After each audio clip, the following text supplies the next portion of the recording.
El tema de hoy es Jesús el Rey. Por favor, repitan conmigo: Jesús el Rey. Quiero hacer un breve recuento de lo que hemos estudiado durante esta serie. En el primer capítulo vimos que Jesús vino a identificarse con cada uno de nosotros. El título de ese primer capítulo de la serie es Jesús el Carpintero. Y les hablé de que Jesús por 18 años se había dedicado a la carpintería para identificarse con nosotros en todas las áreas de nuestra vida. Es decir, Jesús sabe lo que es tener una familia, Jesús sabe lo que es trabajar, Jesús sabe lo que es pagar impuestos, Jesús sabe lo que es ser tentado en todo. Todas las tentaciones que tú o yo hemos tenido en nuestra vida, Él también las tuvo. Pero la diferencia es que Él nunca cometió pecado. Él conoce también lo que es el sufrimiento, el dolor. Él sabe todo lo que nosotros vivimos porque Él mismo se hizo hombre como nosotros. Y les hablé de que tenemos un sumo sacerdote que simpatiza completamente con nosotros y que existe un trono de la gracia que está listo y presto para nuestro oportuno socorro, para nuestro pronto socorro. Y la razón por la que existe ese trono de la gracia, y les recuerdo que gracia es cuando recibimos todo aquello que no merecemos. Ese trono de la gracia es responsable de darnos lo que no merecemos. Y ese trono de la gracia existe porque el que está sentado allí fue un carpintero que sabe absolutamente por lo que tú pasas y está listo para socorrerte. En el segundo capítulo estudiamos acerca de Jesús el Maestro y les expliqué las geniales enseñanzas de Jesús de Nazaret. Cómo había traído el reino de Dios de una manera incluso simplificada. Cuando Jesús vino a este mundo encontró un entorno religioso espantoso. Gente que hacía alarde de su religiosidad, pero que estaban muy lejos de una relación personal con Dios. Y como no tenían una relación personal con Dios, todo lo que hacían era seguir inventándose reglas. Creían que esas reglas los iban a acercar más a Dios. Y entonces Dios les había dado 10 mandamientos en el Antiguo Testamento, en el Éxodo. Y entonces vinieron estos judíos religiosos y para cumplir esos 10 mandamientos pusieron 613 preceptos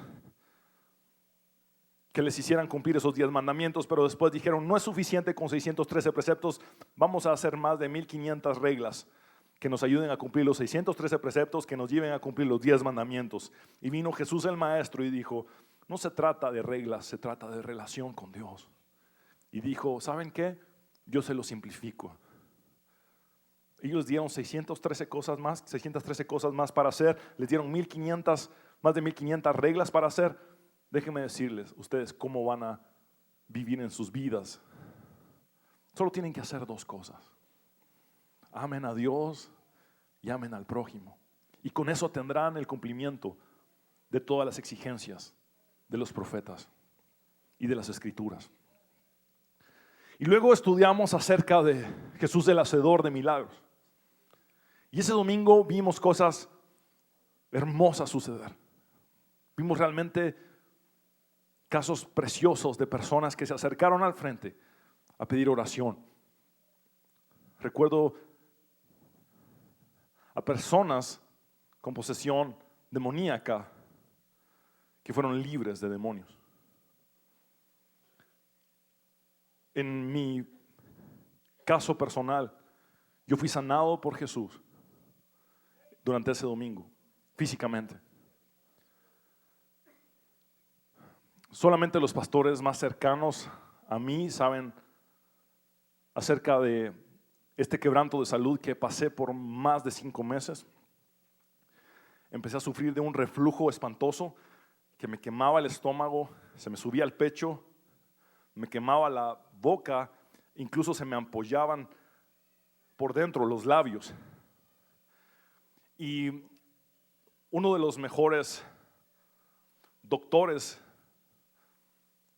gastroenterólogos de Guatemala es cristiano y es amigo personal. Me hizo todos los exámenes posibles, lo llamaba al celular, no se me quitaba. Él me llamaba a mi celular: ¿cómo seguiste? No se me quita. La mejor medicina que existe es esta, comprarla. Era carísima, la compraba, me la tomaba, no me hace efecto, me sigue ardiendo. Tómate doble dosis, me tomé doble dosis, más de esto no podemos hacer. Y el reflujo y el ardor seguían hasta ese domingo, que cuando invitamos a las personas a que pasaran al frente para orar por ellas, yo me tomé el estómago y le dije: Jesús, sáname. Allí se acabó mi sufrimiento de 5 meses.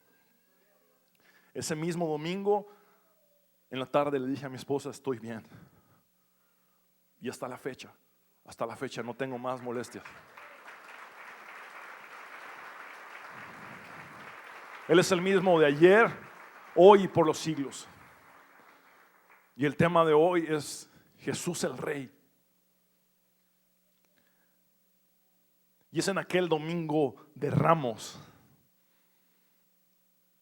donde vemos el recibimiento del pueblo de Israel hacia Jesús. Esa entrada triunfal a Jerusalén donde Cristo fue glorificado y exaltado.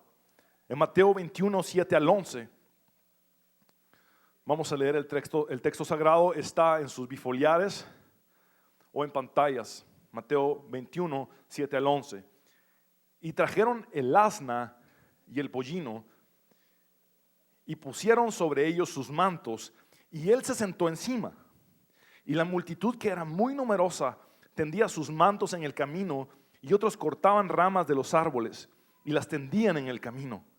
Y la gente que iba adelante y la que iba detrás aclamaba diciendo: Hosana al Hijo de David, bendito el que viene en el nombre del Señor, hosana en las alturas. Cuando entró él en Jerusalén, toda la ciudad se conmovió diciendo: ¿quién es este? Y la gente decía: este es Jesús, el profeta de Nazaret de Galilea. Este acontecimiento es tan importante que los 4 evangelios lo registran. Y uno de los relatos que más me gusta es el de Juan, en el capítulo 12 y versículo 13. Dice: tomaron ramas de palmera. Hagamos una pequeña pausa aquí. Cada vez que ellos tomaban ramas de palmera, lo hacían como símbolo de victoria, como símbolo de triunfo. Después de que regresaban los grandes ejércitos de conquistar nuevas tierras y nuevas personas, los locales los recibían con ramas de palmera. Esto es lo que significa. La gente en Israel, en Jerusalén, estaba celebrando una victoria, un triunfo.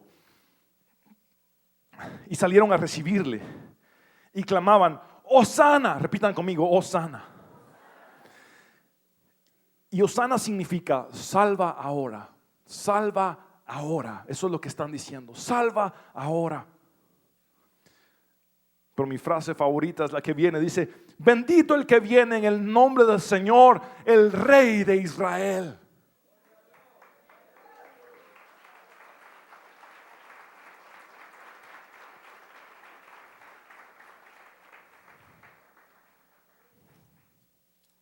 En este domingo, ustedes han recibido 2 hojas insertas. Tienen 2 hojas insertas. Vamos a ver la primera, que dice: Jesús fue anunciado como rey aún antes de su nacimiento. Y hay una profecía muy exacta dada por Jacob 2000 años antes de Cristo. Lo lindo de esta hoja que les realicé es que están en orden cronológico las profecías. Y 2000 años antes de Cristo, Jacob registró en el libro de Génesis las siguientes palabras. Génesis 49, 10 al 11. El cetro no se apartará de Judá. Recordemos que estaba desde siempre sabido que Jesús vendría de la tribu de Judá. Ni de entre sus pies el bastón de mando, hasta que llegue el verdadero rey. Repitan conmigo: verdadero rey. Quien merece la obediencia de los pueblos. Ojo con el versículo 11. Judá amarra su asno a la vid y la cría de su asno a la mejor cepa. En la entrada triunfal, ¿cuántos asnos habían? 2. Estaba una asna que que era madre del pollino, que es un asno, por decirlo de alguna forma, pequeño, que jamás había sido montado. Y hace 2000 años, bueno, más bien hace 4000 años, Jacob, 2000 años antes de Cristo, registró que vendría el verdadero rey y habría una cría de asno y un asno. Luego dice en la segunda parte del versículo 11, lava su ropa en vino, su manto en la sangre. Lo que vendría Jesús a hacer es a derramar su sangre. Y luego dice sangre de las uvas. Acabamos de celebrar la Santa Cena con vino que proviene de uvas, y ese vino representa la sangre de Jesús. Vean la exactitud de la palabra de Dios. Luego hay otra profecía hermosísima, 700 años antes de Cristo, Isaías dice, pues nos ha nacido un niño, hijo se nos ha dado. El gobierno descansará sobre sus hombros y será llamado Consejero, Maravilloso, Dios poderoso, Padre eterno, Príncipe de paz. Su gobierno y la paz nunca tendrán fin. Reinará con imparcialidad y justicia desde el trono de su antepasado David por toda la eternidad. El ferviente compromiso del Señor de los ejércitos celestiales hará que esto suceda. Es un trono que nunca tendrá fin y que durará por la eternidad. Y vamos a saltarnos algunas profecías y vamos a ir al lado de atrás de la hoja donde está ubicado Zacarías 500 años antes de Cristo, escribiendo lo siguiente en Zacarías 9:9. Alégrate mucho, hija de Sión, da voces de júbilo, hija de Jerusalén. He aquí tu rey vendrá a ti, justo y salvador, humilde y cabalgando sobre un asno, sobre un pollino, hijo de asna. Más exacto no puede estar escrito. Estaba profetizado de muchas maneras que llegaría el tiempo en que el rey verdadero, el rey que tendría un trono eterno, el rey cuyo reino duraría para siempre, llegaría. Y Jesús mismo de sus propios labios, o con sus propios labios, confirmó que el tiempo se había cumplido. En Marcos 1:15 dice, el tiempo se ha cumplido y el reino de Dios se ha acercado. Arrepiéntanse y crean en el Evangelio. Ahora que el reino de Dios está aquí, nuestra función es arrepentirnos y creer en las buenas noticias de salvación, que es el Evangelio.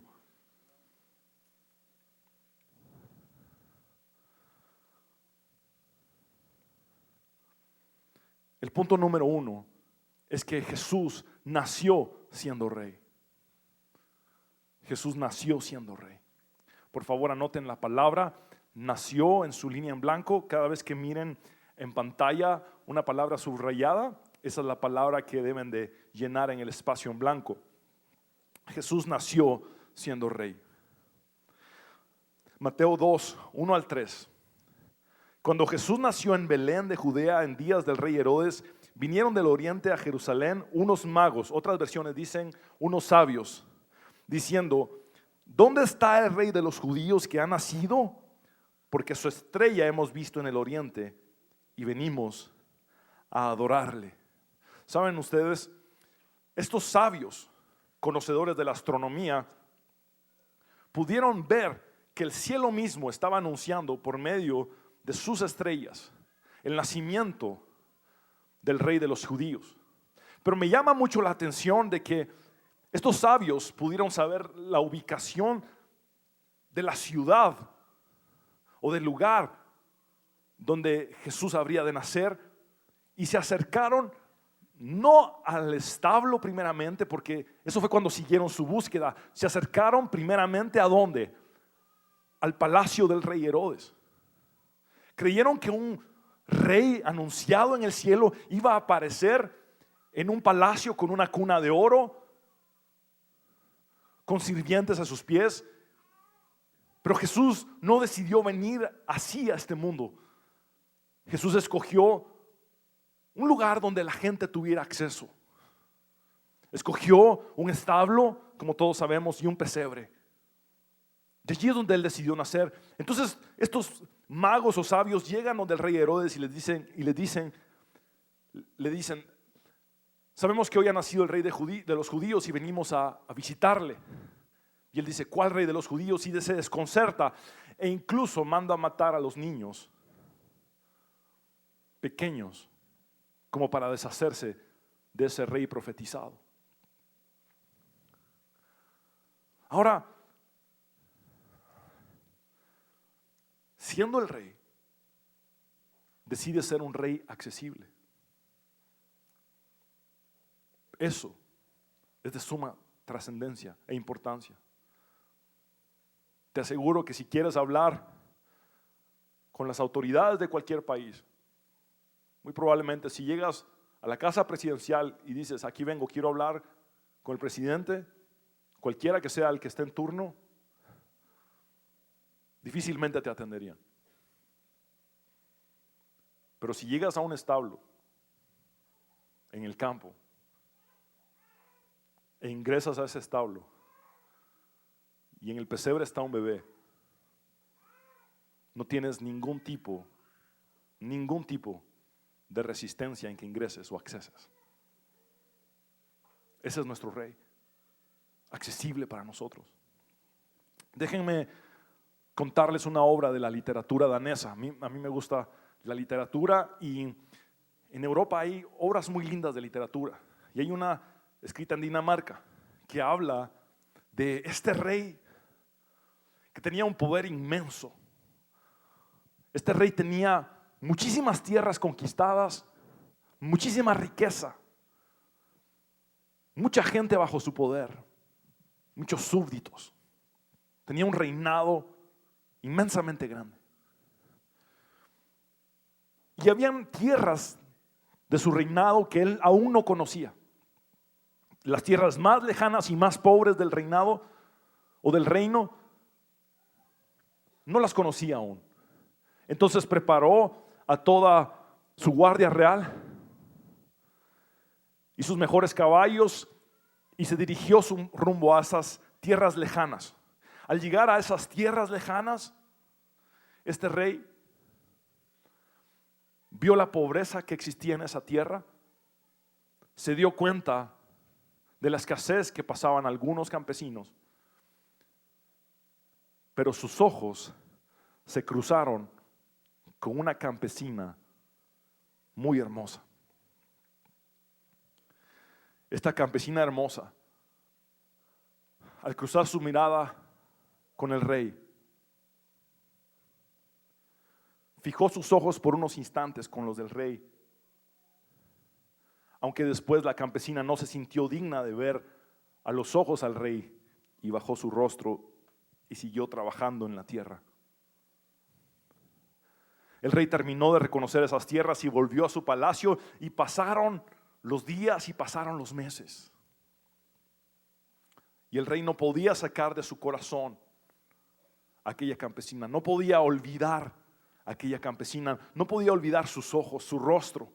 Se había enamorado de aquella campesina con una sola mirada. Y el rey, desesperado por aquella campesina, llamó a sus consejeros reales. Y estos consejeros fueron reunidos para que el rey les dijera lo siguiente: voy a emitir un decreto, un edicto, donde ordeno que esa campesina tiene que ser mi esposa. Los consejeros murmuraron un rato y llegaron a una conclusión, y uno de los consejeros se paró y le dijo: rey, si tú nos das una orden, nosotros la acatamos, la cumplimos.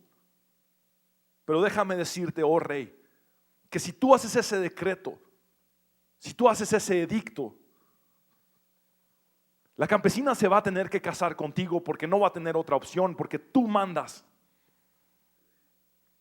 Pero probablemente no vas a lograr conquistar su corazón. El rey meditó y dijo, tienes razón. Tienes razón. Entonces, dijo el rey, alisten mis mejores vestiduras reales. Quiero que pulan mi corona de oro, que la dejen brillante. Alisten a mis mejores caballos y la guardia real. Alisten las trompetas que anuncien mi llegada a esa aldea. Y voy a llegar con toda mi gloria y todo mi esplendor a conquistar a esta campesina. Los consejeros del rey murmuraron otro instante. Y otro de los consejeros pidió la palabra y el rey le dijo, ¿qué piensas? Y este consejero le dijo, rey, tú nos das una instrucción y nosotros la cumplimos, nosotros la acatamos, tú mandas. Pero déjame decirte una cosa. Cuando tú llegas a una ciudad y especialmente a un pueblo tan pobre como es el pueblo donde vive esta campesina, tus caballos son tan grandes que hacen temblar el suelo. Las trompetas son tan estruendas que la gente se asusta. Esta campesina, cuando te mire con tus mejores vestidos y tu corona tan brillante, y ella compare tus mejores vestidos con su ropa tan pobre y humilde, no se va a sentir digna de ti. Y probablemente ella va a acceder a casarse contigo, pero aún así no lograrías conquistar su corazón. Entonces el rey dijo lo siguiente: tomo la decisión de despojarme de mis vestiduras reales, entrego mi corona y abandono mi trono. Consíganme la ropa del campesino más humilde, que voy a ir a esas tierras lejanas. Me voy a hacer exactamente igual que esta mujer, porque lo que quiero es conquistar su corazón. Y una vez que haya conquistado su corazón, le voy a decir que yo soy el rey y la voy a traer de regreso al palacio y la voy a sentar en el trono conmigo. Y eso es exactamente lo que Jesús ha hecho por ti y por mí.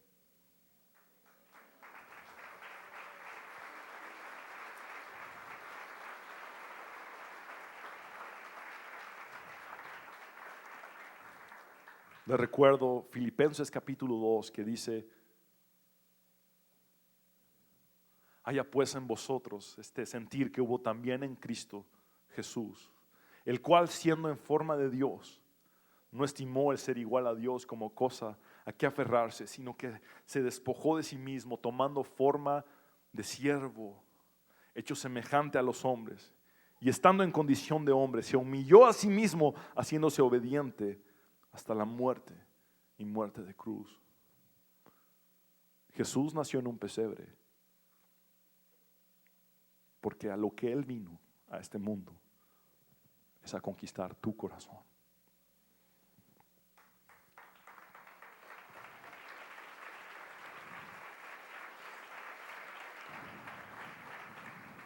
El punto número 2: Jesús fue coronado rey para toda la eternidad. Jesús fue coronado rey para toda la eternidad.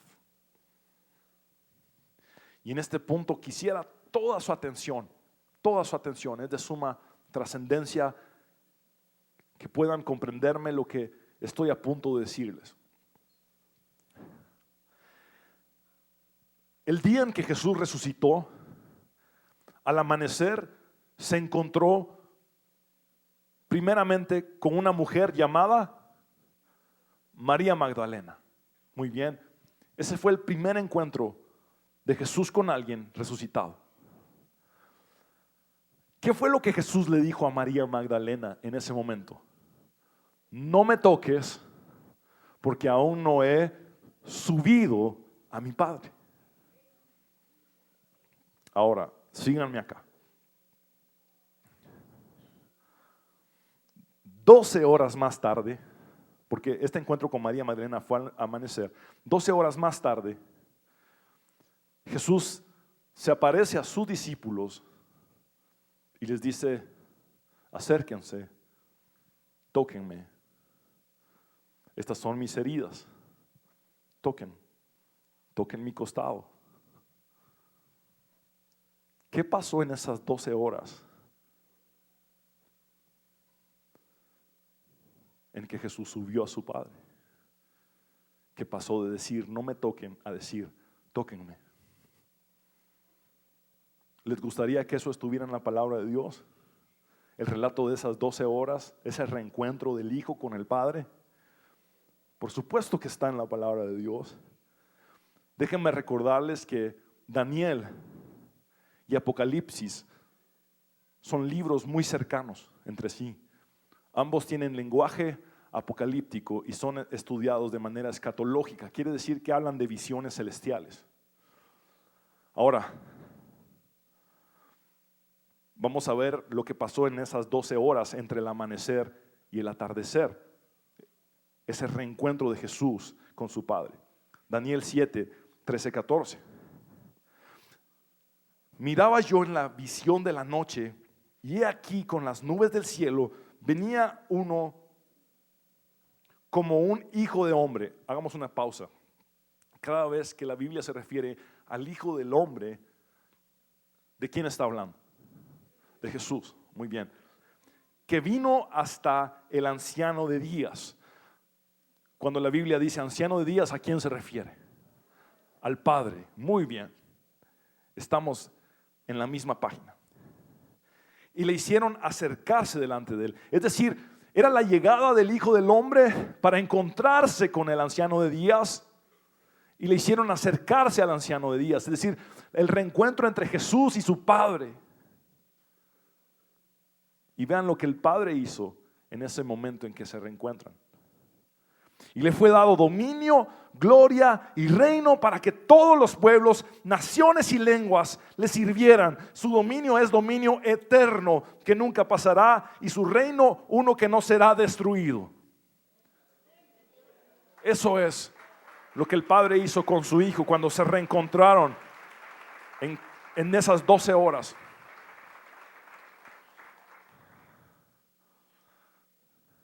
En Marcos 16, 19, los discípulos relatan cómo el Señor fue recibido en el cielo y se sentó a la diestra de Dios. Hay una visión muy similar a la visión de Daniel o a la visión que Juan tuvo en el Apocalipsis, que es la visión de Esteban, uno de los primeros mártires por la causa de Cristo. Esteban estaba predicando en una plaza pública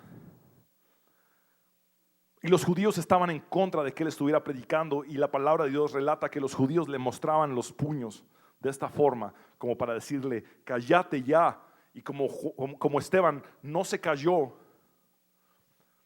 estos judíos fariseos decidieron apedrearle. Pero antes de que le apedrearan, él tuvo una visión del cielo. Y vean lo que relata en Hechos 7, 55 y 56. Dice: pero Esteban, lleno del Espíritu Santo, fijó la mirada en el cielo y vio la gloria de Dios, y vio a Jesús de pie en el lugar de honor a la derecha de Dios, y les dijo: miren, veo los cielos abiertos y al Hijo del Hombre de pie en el lugar de honor a la derecha de Dios. Estamos hablando del Hijo del Hombre a la derecha del anciano de días. Confirmando la visión de Daniel, Esteban. En primera de Pedro 3:22, lo pueden ver en pantallas, dice: quien habiendo subido al cielo está a la diestra de Dios, y a él están sujetos ángeles, autoridades y potestades.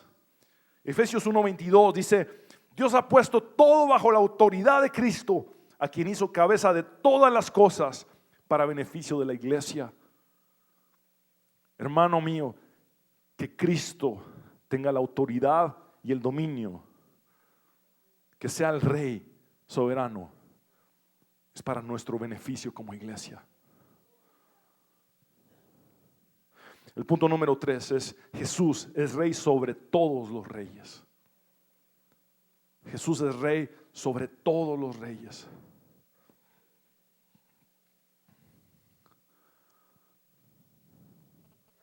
Isaías 40:23 dice: Él convierte en nada a los poderosos, y a los que gobiernan la tierra hace como cosa vana. ¿Saben ustedes que aún el rey Nabucodonosor tuvo un sueño donde le fue revelado que vendría un rey verdadero cuyo dominio permanecería para siempre? ¿Saben ustedes quién era Nabucodonosor? Nabucodonosor era rey en Babilonia, en estos años de exilio donde el pueblo de Israel fue desterrado y tomado como esclavo y llevado a tierras extrañas o tierras extranjeras. El rey que estuvo oprimiéndolos fue el rey Nabucodonosor. Pero el rey Nabucodonosor tuvo un sueño muy especial y no había quien lo pudiera interpretar. Entonces llamaron a Daniel para que interpretara el sueño. Y lo pueden ver en su hoja anexa, donde están las profecías. En la parte de atrás, ubicados en el año 550 antes de Cristo, donde dice Daniel interpretando el sueño del rey Nabucodonosor, en el capítulo 2 y versículo 44, dice: durante los gobiernos de esos reyes, el Dios del cielo establecerá un reino que jamás será destruido o conquistado. Aplastará por completo a esos reinos y permanecerá para siempre. Esa fue la interpretación. Ahora, quiero que miren la respuesta del rey Nabucodonosor ante aquella interpretación. Daniel 2:47. El rey habló a Daniel y dijo: ciertamente el Dios vuestro es Dios de dioses, y en voz alta, y Señor de los reyes, y el que revela los misterios, pues pudiste revelar este misterio. Jesús es el Rey sobre todos los reyes de la tierra y de la historia. En Apocalipsis 1:5 dice: y de Jesucristo, Él es el testigo fiel de estas cosas, el primero en resucitar de los muertos y el gobernante de todos los reyes del mundo. Gobernante de todos los reyes del mundo. Toda la gloria sea al que nos ama y nos ha libertado de nuestros pecados al derramar su sangre por nosotros. Tenemos un rey que, teniendo todo dominio y autoridad, escogió derramar su sangre para salvar a su pueblo. Ese es un rey verdadero. ¿Saben? Nabucodonosor no fue el único del imperio de Babilonia que reconoció que vendría un rey cuyo dominio jamás terminaría. ¿Se acuerdan cuando Daniel fue metido al foso de los leones? Con aquellos leones hambrientos que no pudieron devorarlo, y sale victorioso del foso de los leones. Eso fue en el reinado del rey Darío. Y el rey Darío hizo un decreto, escribiendo a todos los pueblos, naciones y lenguas que habitan en toda la tierra: paz os sea multiplicada. De parte mía es puesta esta ordenanza, dijo el rey Darío, que en todo el dominio de mi reino todos teman y tiemblen ante la presencia del Dios de Daniel, porque Él es el Dios viviente y permanece por todos los siglos, y su reino no será jamás destruido, y su dominio perdurará hasta el fin. Los reyes de la historia, incluso esos reyes que oprimieron a Israel en el cautiverio o en el exilio, reconocieron el reinado de Jesús que estaba por venir. Jesús es el rey sobre los reyes. Jesús fue exaltado hasta lo sumo y recibió un nombre que es sobre todo nombre, para que delante de Él toda rodilla de los que están en el cielo y en la tierra y debajo de la tierra, es decir, el infierno, se doble. Y toda lengua confiese que Jesucristo es el Señor, para gloria de Dios Padre. Él es exaltado hasta lo sumo, hasta lo sumo.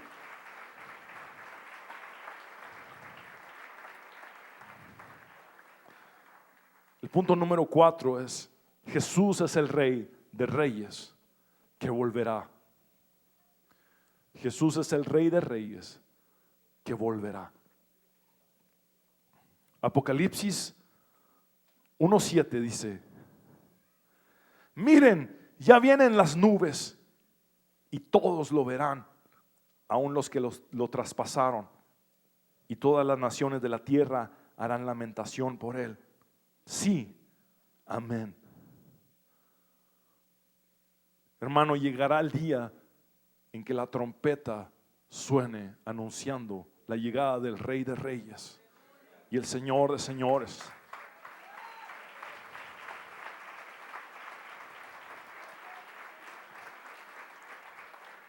En Apocalipsis 17:14 dice: le harán la guerra al Cordero, pero el Cordero los vencerá, porque es Señor de señores, y en voz alta, y Rey de reyes. Los que están con Él son sus llamados, es decir, nosotros, sus escogidos somos nosotros, y sus fieles somos nosotros. Estaremos con nuestro Rey, nuestro Rey.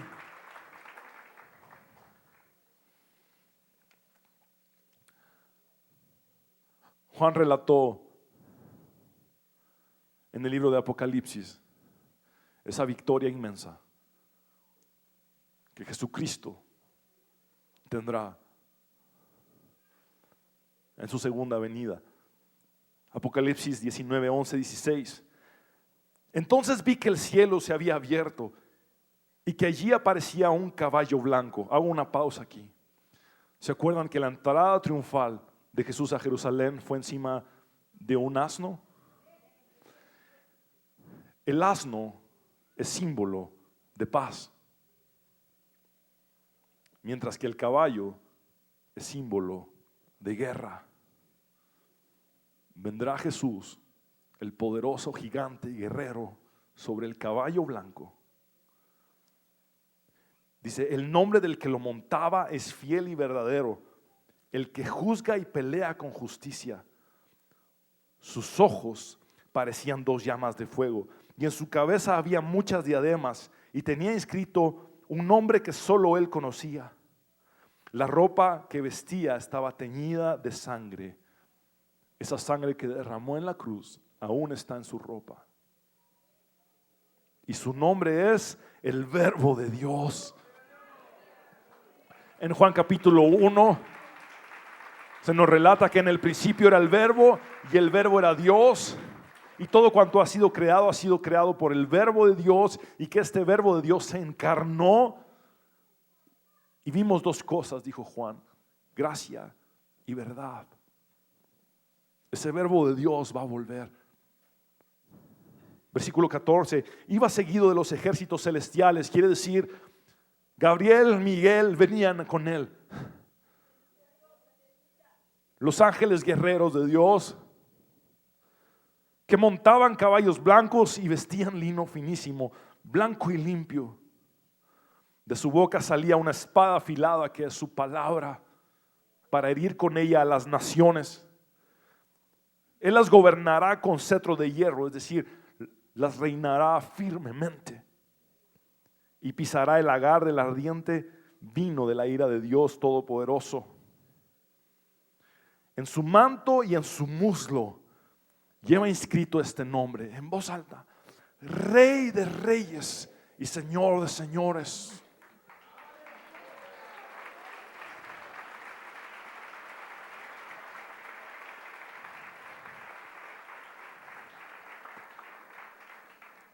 Este tema es demasiado profundo y por el tiempo debo de llegar a una conclusión.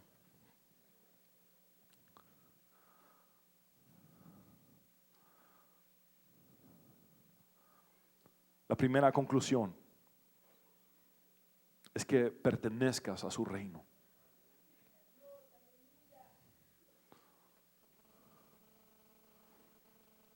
Colosenses 1:13 dice, y que también nos ha librado del poder de la oscuridad. En otras versiones dice, nos ha librado del reino de la oscuridad y nos ha trasladado al reino de su amado Hijo.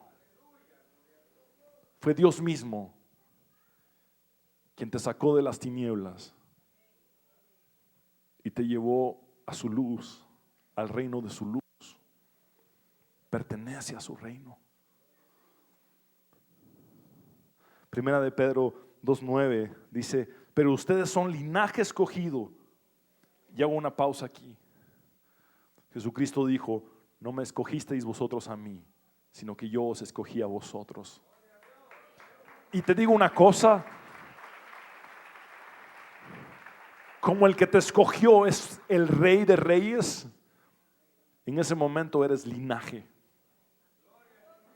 Eres linaje, porque no te escogió cualquiera, te escogió el Rey de Reyes y el Señor de los Señores.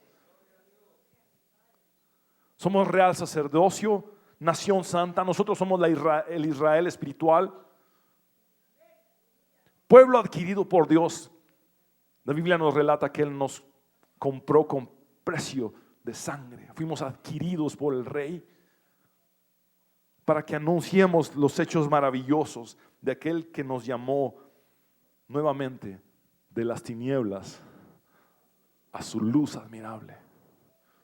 Literalmente, Dios te ha sacado de la oscuridad y de las tinieblas, de la vida de pecado, de la vida de este mundo caído, y te ha implantado en su reino.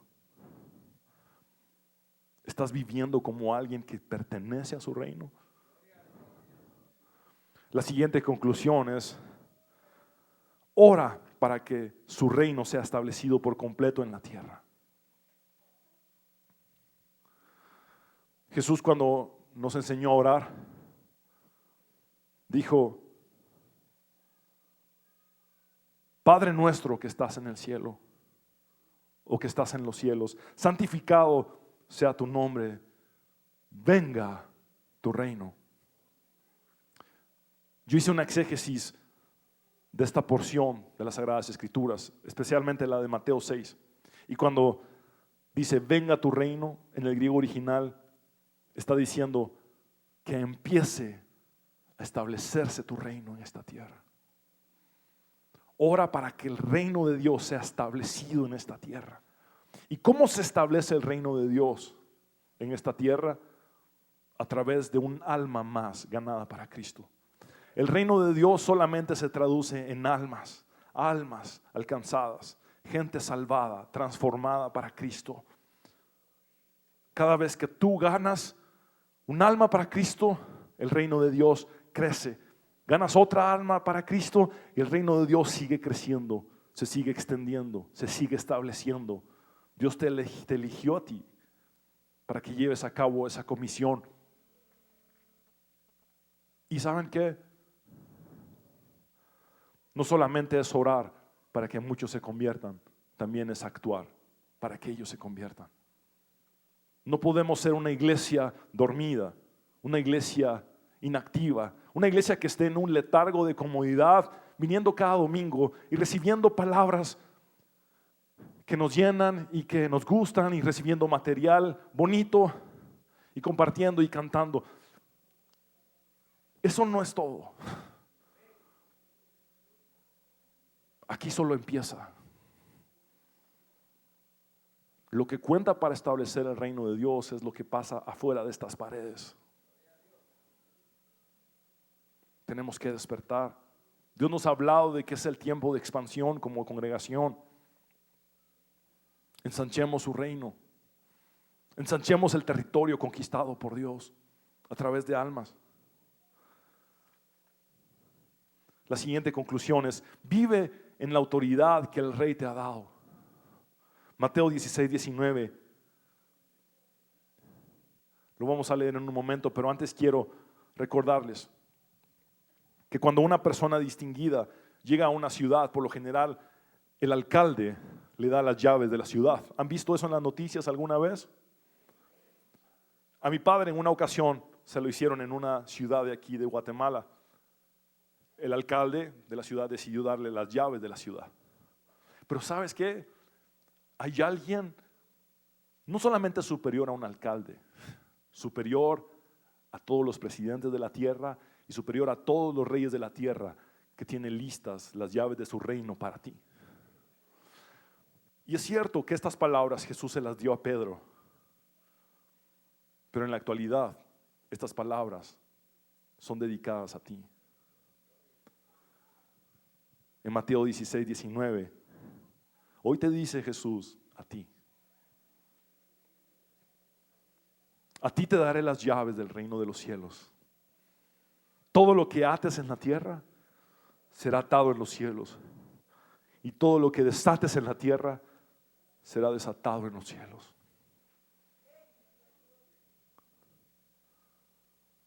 Si tienes esas llaves en tus manos, si tienes esas llaves en tus manos, actúa como un hijo del rey que ha recibido el derecho de atar y desatar en los cielos.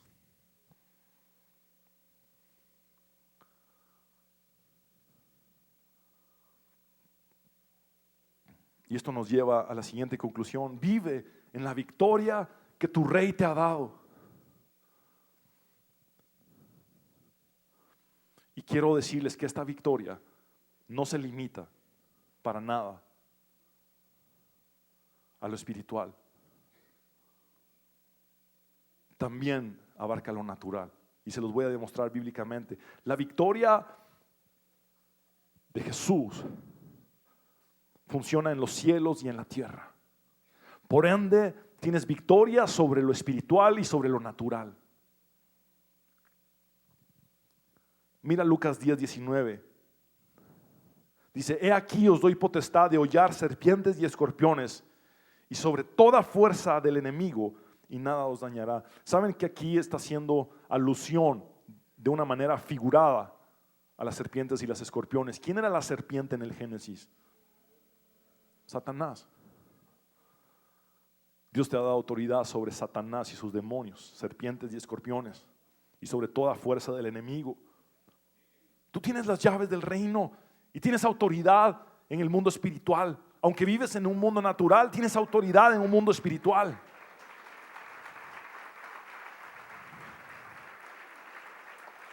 Porque somos llamados por Dios a vivir en el espíritu y por ende a tener una victoria en el espíritu también, en el mundo espiritual. Primera de Juan 4:4 habla de nuestra victoria en este mundo natural. Pero ustedes, mis queridos hijos, pertenecen a Dios, ya lograron la victoria sobre esas personas, porque el espíritu que vive en ustedes es más poderoso que el espíritu que vive en el mundo. Tenemos victoria de Dios en nosotros, con nosotros. Y esta autoridad tiene que ver con la evangelización, insisto. La evangelización es clave. Hay que cumplir. El rey te entregó una comisión. Si el presidente de Guatemala viniera y te dijera: te quiero conmigo en mi equipo y te entrego esta comisión, ¿qué harías tú? Seguramente trabajarías con todas tus fuerzas o terminarías en la cárcel.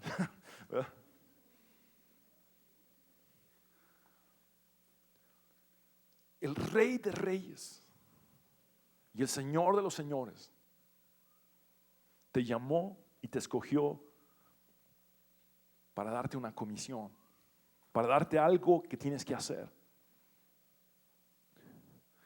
Y esa comisión la dio al despedirse de sus discípulos antes de ascender a los cielos, diciendo: toda potestad me es dada en los cielos y en la tierra. ¿Saben qué está diciendo ahí Jesús? Yo tengo todo el poder y todo el dominio en los cielos y en la tierra, en ambos lugares. Por tanto, ustedes con esa autoridad que yo tengo, vayan y hagan discípulos, bautizándolos en el nombre del Padre, del Hijo y del Espíritu Santo, Cuando tú vas a evangelizar, no vas con tus propias fuerzas ni en tu propio nombre. Es el Rey de Reyes y el Señor de los Señores que te entregó una comisión para que tú la ejerzas. Y cuando te presentas delante de alguien que no conoce a Cristo Jesús y le hablas de Cristo Jesús, no lo haces con una autoridad efímera o vana o pobre, sino que lo haces con toda la potestad que Él tiene en los cielos y en la tierra.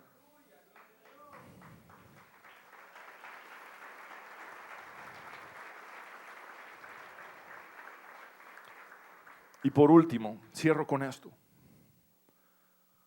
Prepárate para el regreso de tu rey. El rey está por venir.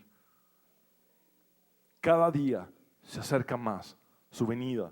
Vemos el cumplimiento de las profecías, una tras otra. Cada vez se acelera más el cumplimiento de las mismas. En Mateo 25:13 dice: velad pues, porque no sabéis el día ni la hora en que el Hijo del Hombre ha de venir.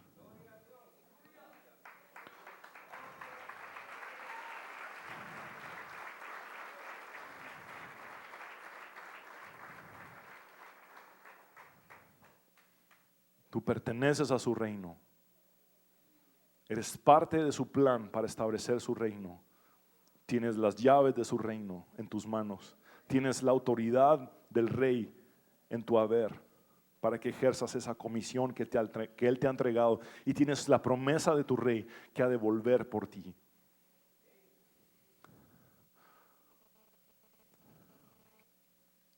Tienen una segunda hojita inserta en los bifoliares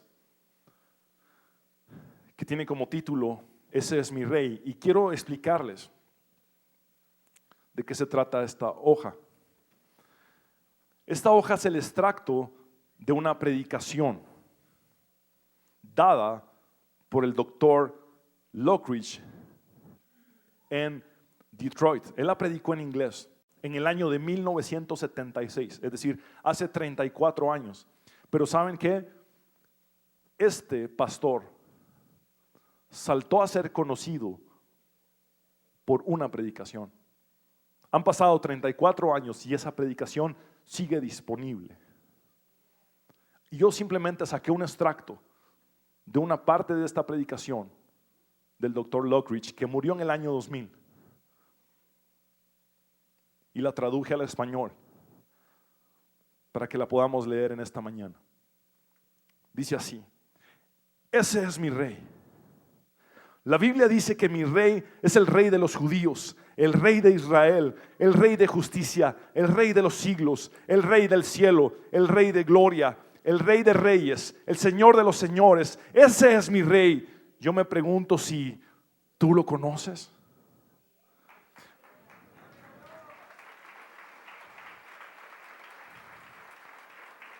Mi rey es el rey soberano. No hay manera de medir su amor ilimitado. Es el todopoderoso. Es completamente sincero. Es eternamente fiel. Es inmortalmente el Dios de toda gracia. Es imperialmente poderoso. Es imparcialmente misericordioso. ¿Lo conoces?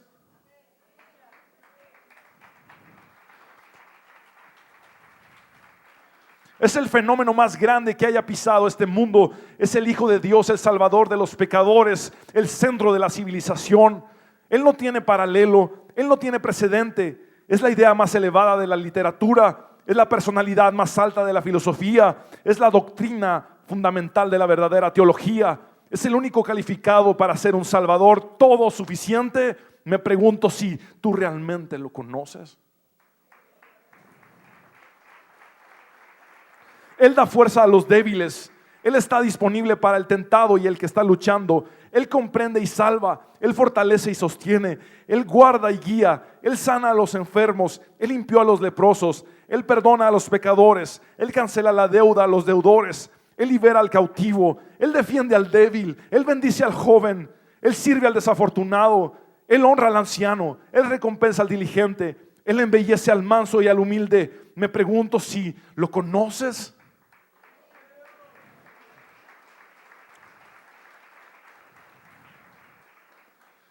Él es la llave del conocimiento, es la fuente de la sabiduría, es la puerta de la libertad, Es la vereda de la paz, es la senda de justicia, es el camino de la santidad, es la entrada a la gloria. ¿Lo conoces?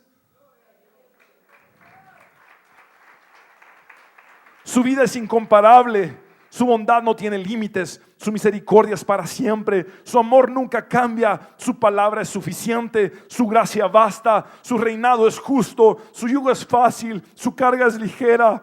Quisiera poder describirlo. Él es indescriptible, es incomprensible, es invencible, es irresistible. No lo puedes sacar de tu mente, no puedes escapar de Él, no puedes vivir más que en Él y no puedes vivir sin Él. Los fariseos no podían soportarlo y tampoco pudieron detenerlo. Pilato no encontró falta en él. Herodes no pudo matarlo. La muerte no pudo derrotarlo. Y la tumba no pudo retenerlo. Ese es mi rey. Ese es mi rey. Y ese es tu rey. Ese es tu rey.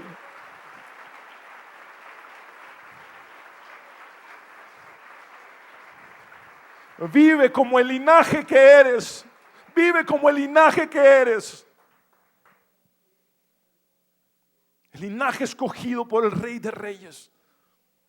Te pido que te pongas de pie y vamos a orar.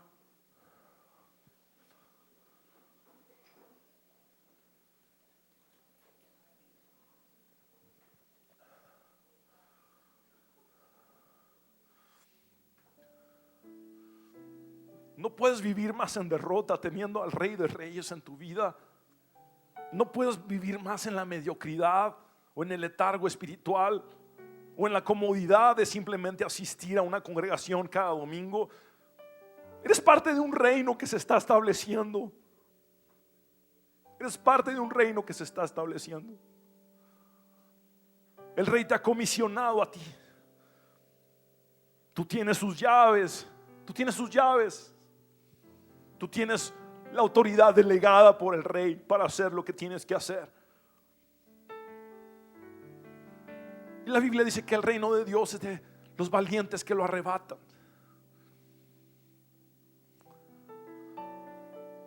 No podemos ser más creyentes derrotados, religiosos, acomodados, tradicionalistas. Somos hijos del Rey y su reino va en avance, conquistando cada vez más y más. Un día ese Rey nos va a pedir cuentas.